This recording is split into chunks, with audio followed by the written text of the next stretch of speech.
All right, good morning or good afternoon, everyone. Thanks for taking the time to join. This is our kickoff to our 2024 webinar series. We appreciate you taking the time to be here for it. When we started to put together topics and agendas for this year's webinars, we decided to take a step back and ask our customers what issues they face the most. Almost without exception, we received answers about unified communication tools. The responses all had some combination of wasting time with UC&C apps, increasing support tickets caused by them, trouble diagnosing Teams, Zoom, WebEx, etc., and really the cost all of this puts on their companies. So I know today's topic, solve UC problems before they cost you, will resonate with everyone. Before we get underway, I just want to do some quick intros. My name is Brad Seville, and I'm a customer success manager here at Exoprise. My role is focused on customers getting the most out of the solution. And Simon Dion is a senior solutions engineer. Hey. Many of you have gotten the chance to work with Simon.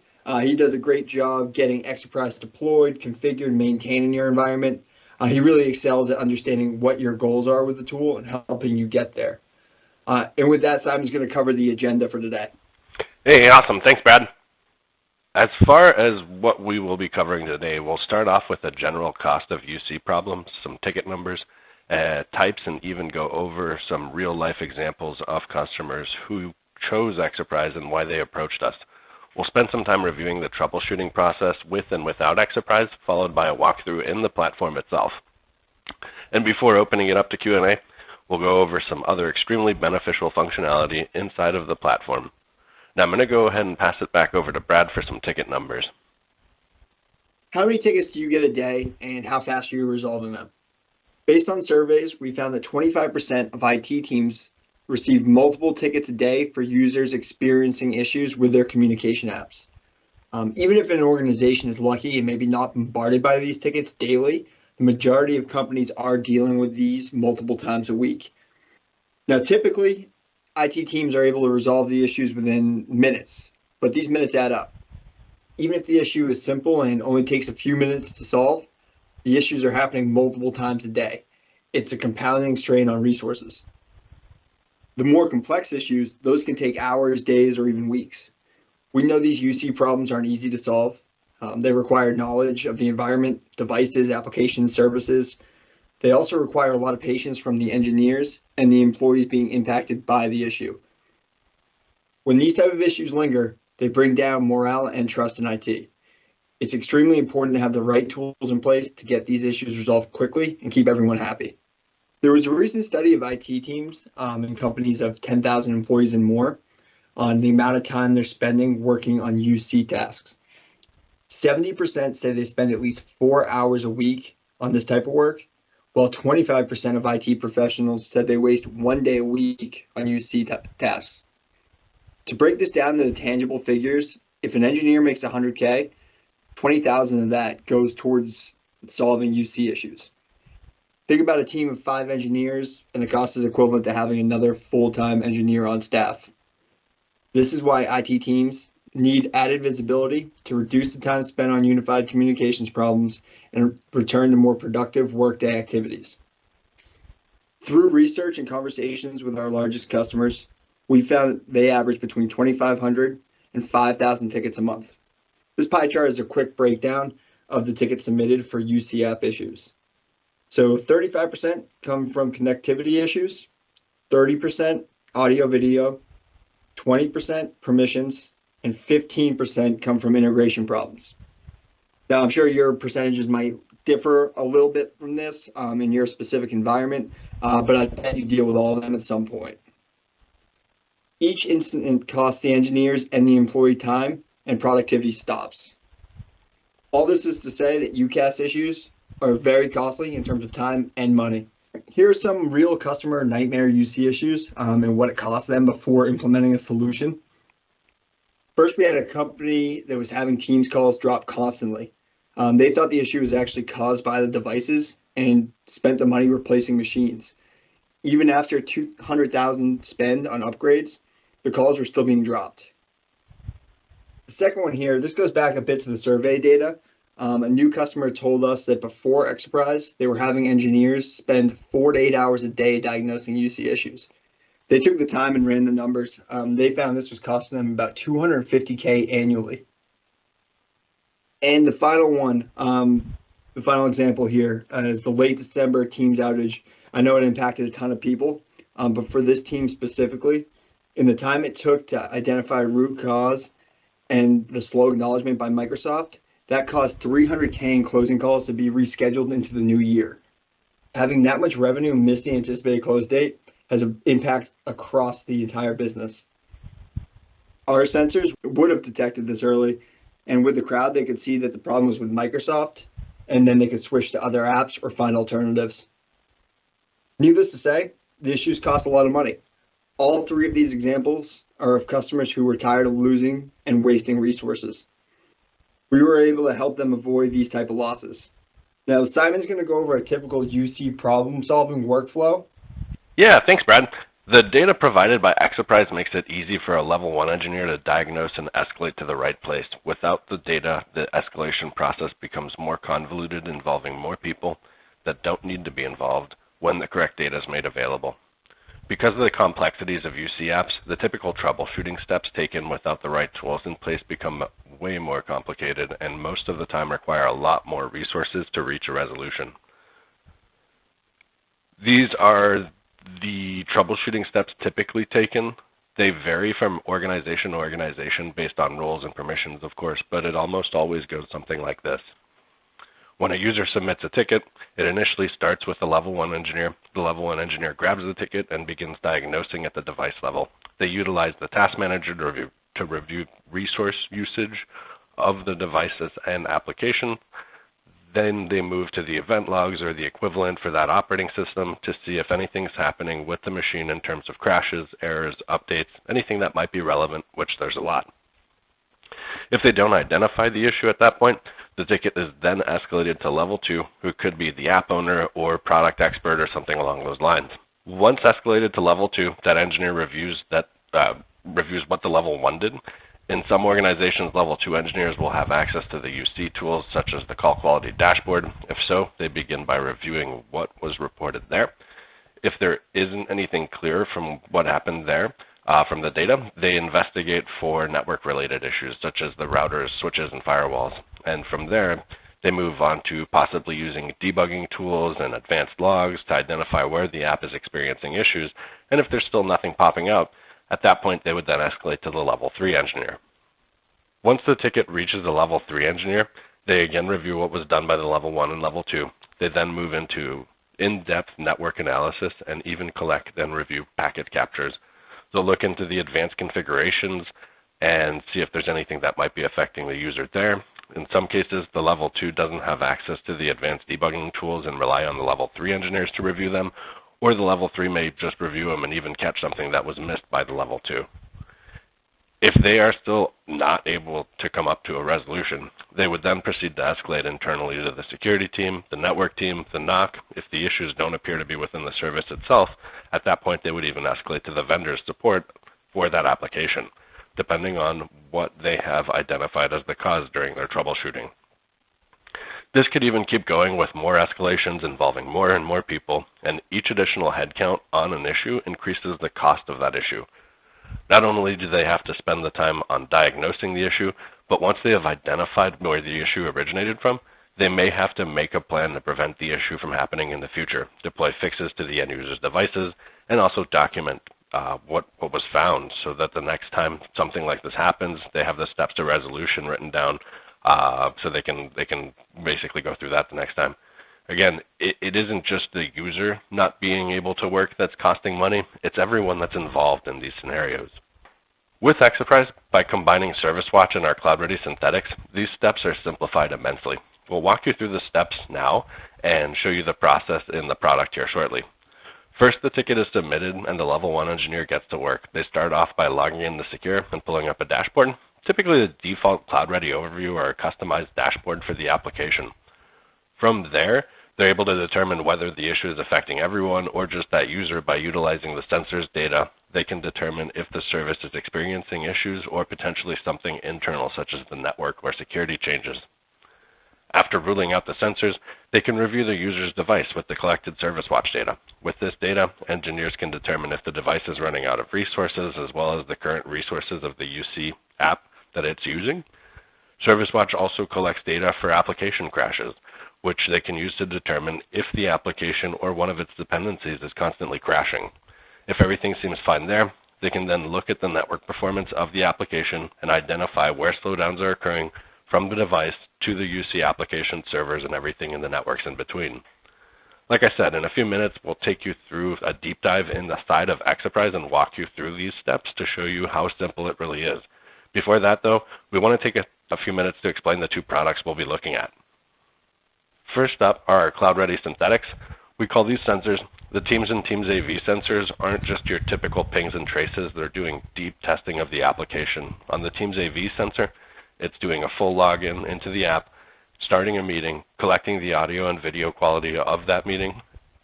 The sensor also collects the login times, collects the connection times, and a bunch more. The Teams messaging sensor, on the other hand, will go through the same login process, collecting all those metrics, but instead of testing calls and checking the quality, it ensures messages are being sent and received in a timely fashion. Another great sensor we want to bring to everyone's attention is the UDP, or VoIP sensors. Quite a few of our customers are utilizing this sensor to test VoIP between their offices and to their data centers.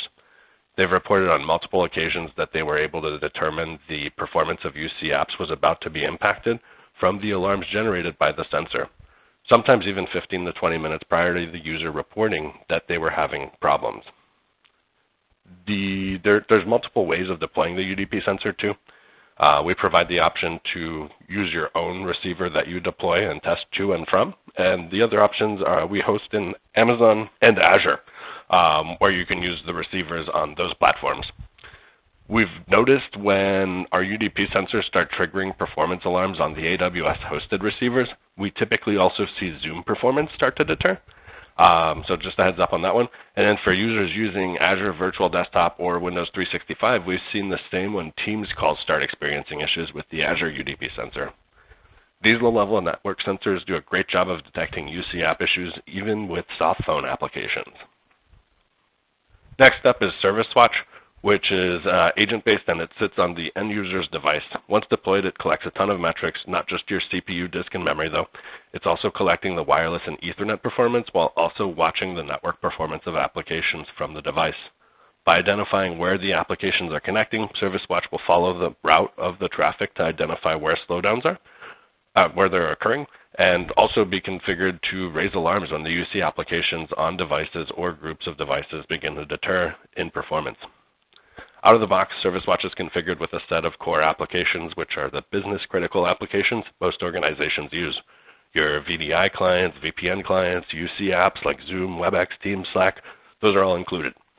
With the information collected, both resource and network engineers are able to quickly rule out whether the issues are with the device, with the network speeding up times to resolution when issues arise. Service Watch is also extremely easy to deploy and begins collecting valuable information within minutes. At the end of last year, we released Service Watch Active Testing, which introduced an advanced Service Watch deployment that allows you to tag on low-level network synthetics to be ran from the device. It allows for always-on testing of the network conditions from Service Watch devices. Part of the reason we introduced this feature is due to the customer challenges with remote networking and remote network performance issues. This was tailored towards employees working from home or in branch offices and provides some excellent benefits, including proactively testing VPN performance for remote and on-prem users, ISP baselining for remote users, and continuous testing of UDP performance from the user's device. As is with everything we do, we've made it extremely easy to configure. This is extremely beneficial for areas where synthetics aren't deployed and provides great coverage. Now I'm going to go ahead and pass it back over to Brad for some alarm talk. Great. Thanks, Simon. Just a couple quick more things before we actually get into Exoprise itself. So with CloudReady and Service Watch, you'll receive proactive notifications about issues affecting end users.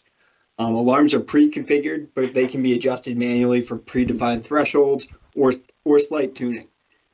These notifications typically provide a 30 to 40 minute head start compared to the vendor notifications. This enables IT teams to inform users of potential disruptions and plan accordingly. You can reschedule meetings or maybe even switch to an alternative UC platform. Service watch alarms, like synthetics, they do come pre-configured and offer app metric charts for visualizing issue frequency and duration. This information is crucial for pinpointing causes. A combination of CloudReady and Service Watch ensures preparedness, allowing proactive steps to address issues, ultimately preventing user complaints and ensuring productivity. Without such measures, unnoticed problems may lead to serious consequences and costs. And then the next thing is dashboards. One important thing to remember when dealing with UC issues is speed is key. By speeding up the time to resolution, end users are able to get back to work quicker. Engineers spend less time diagnosing and troubleshooting and more time working on other projects. With all the data from Service Watch and CloudReady, it's important to be able to visualize the information. Dashboards and Exoprise make this incredibly easy and display all the data IT teams need the way you need it. Whether the dashboards are for the help desk, NOC, network team, app owners, upper management, C-suite, what have you, the dashboards can be customized. We find Exoprise users that spend some time configuring these dashboards to meet the needs of their organization. They tend to resolve issues much quicker. They can navigate the dashboards directly to the necessary information. By combining real user data with synthetics for a UC in a dashboard, engineers can rule out service, network, and device in a much faster manner. And with that, I'm going to pass it to Simon. Simon's going to cover this all in Exoprise in the solution. Awesome. Thanks, Brad. Now let's go through all of this inside of Exoprise. We'll walk you through the platform, showing you the steps that the level 1 engineer would have taken for the UC ticket they worked, the key data being collected for UC apps, and show you some dashboards that have been tailored towards them as examples. When the level 1 engineer picks up the ticket, they're going to log into Secure and be presented with one of these dashboards, typically the CloudReady Overview. Unless there's one that's specific to the application, this is where they'd usually start. From here, they can look at the alarms in the bottom left to see if anything's been detected, and they can drill down into the sensor to get more information. From here, they can look at the alarms down here in the bottom left. Now this sensor, every time it runs, it's going to invite a user to a meeting, and it's going to play a video and audio file. And with that, it's going to determine if there's any issues with the quality of that call. If there are any issues it detects, it'll raise any alarms. So from here, if the engineer is not seeing anything, they can essentially move on to look at the user's device. To do that, they can quickly click on the magnifying glass in the top right and start typing the user's name or the name of the machine and be able to pull them up. Now, this is going to take them to the Service Watch information.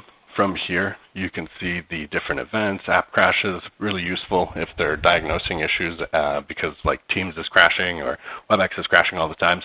You can tell if any of the dependencies are having problems, if you're seeing a lot of executables crashing and stuff like that.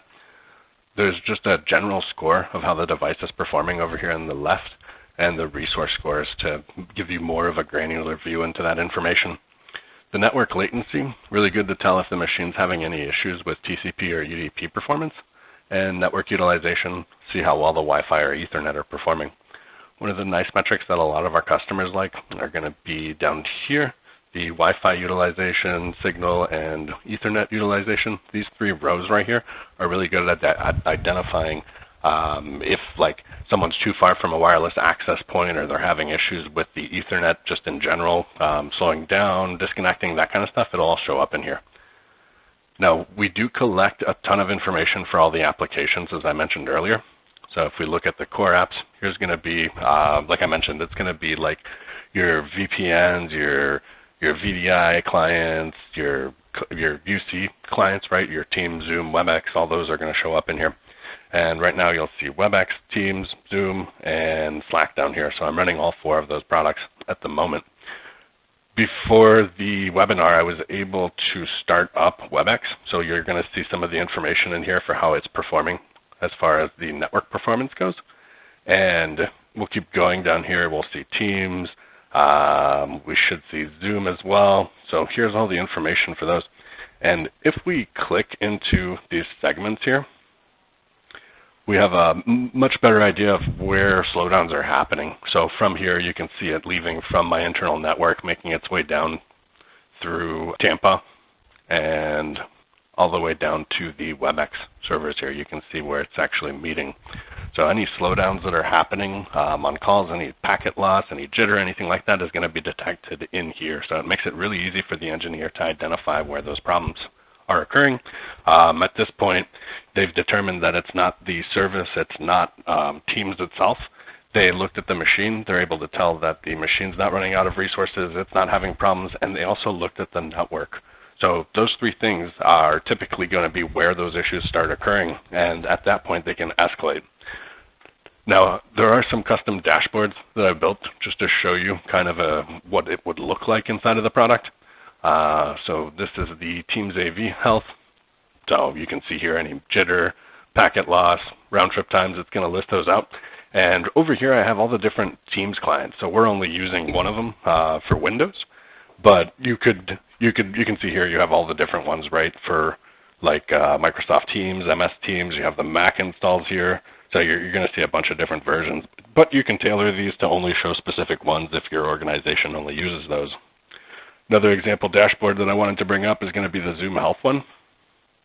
So again, this is testing to AWS with the UDP sensors. And as I mentioned earlier, when we see the performance start to degrade, when that sensor starts triggering and seeing that there's problems, that UDP sensor or the VoIP sensor, that's typically indicative of Zoom issues, and users typically start reporting those problems at the same time or a little bit after because our sensors detect it ahead of time, and administrators get notified however they want, right? Whether it be through integration with tickets or emails, text messages, however you want to do it. So just give you a quick view of this whole dashboard here. Now, that's the typical steps a level 1 engineer would take, right? And as you can see, it really speeds things up. They're able to identify if the issue is with the service, the product, the network, the device, whatever. And from there, they're able to escalate, or they can troubleshoot further if it's something on the device as a level 1 engineer. So it really just speeds things up, makes things easier. As far as out-of-the-box dashboards go, one of the really useful ones here would be the App Network dashboard. This one will list the TCP and UDP performance across ISPs, which you can see right now, where you can also switch the filters here to show network types. So users working in the corporate office or hosting network or cable, these are the different networks that have been identified from the Service Watch devices. If we scroll down, we can see per device TCP and UDP performance. And down here, the device groups, which I'll show you in just a second. But this is a grouping of those devices that shows the performance of, again, TCP and UDP performance. And then at the very bottom, the individual applications. So if I go in here, I can see, let's pull up Teams, for example. I can see the TCP performance for Teams here. And then same thing with UDP. So these are the different devices that are active during that time frame. Switching back over to the device groups here. Device groups allow you to group your devices however you want. There's some pre-built ones that come out of the box for the number of cores, the amount of memory machines have, so those machines will automatically get put in those groups. And it's really beneficial if you customize those too, because you can build you can build groups for individual offices, you can build device groups for all your remote users, your hybrid users, and then you can kind of see the information based off of that. Those groupings. So here's some other groups that are here, and you'll see CPU, memory. But again, these can be customized and tailored towards what you're trying to show. You can choose the different group types. You can also choose the different metrics as far as what you're filtering. So if I wanted to see Ethernet performance, it's as simple as that, and everything starts populating right away. Now I'll go ahead and pass this back over to Brad to cover some of the ROI of real user monitoring. And here you are, Brad. Awesome. Thanks, Simon. Based on what Simon just showed, I'm sure you have a pretty good idea of how Exoprise could help get ahead of these UC issues and in turn save you money. It was mentioned in our customer stories, but the Teams outage at the end of December is a great example of this. Our sensors detected and notified customers 35 minutes before Microsoft said there was a problem, and many hours before it was resolved. Our customers were able to notify users of the outage and then plan accordingly. The early detection identifying problems, the information gathered from end user devices, quick and reliable sets of data for diagnostics, then using this data to benchmark and baseline your environment while comparing yourself to the crowd, all of this comes together for the end goal, which is saving money and ensuring an optimal digital experience for your end users. All right, and the last thing we wanted to quickly touch on before jumping to Q&A are integrations. With all the different tools and systems used day to day by IT admins, it's important to get information the way you want it. We have several integrations available, including ServiceNow for incident generation, Teams embedding to provide everyone visibility into dashboards, options to enable event log generation for alarms to get into tools like Splunk. And then we also do have webhooks and email hooks, which can be configured to work with most other tools out there. Thanks for that, Brad. Now we're going to go ahead and stop the recording and open it up to Q&A. So start submitting those questions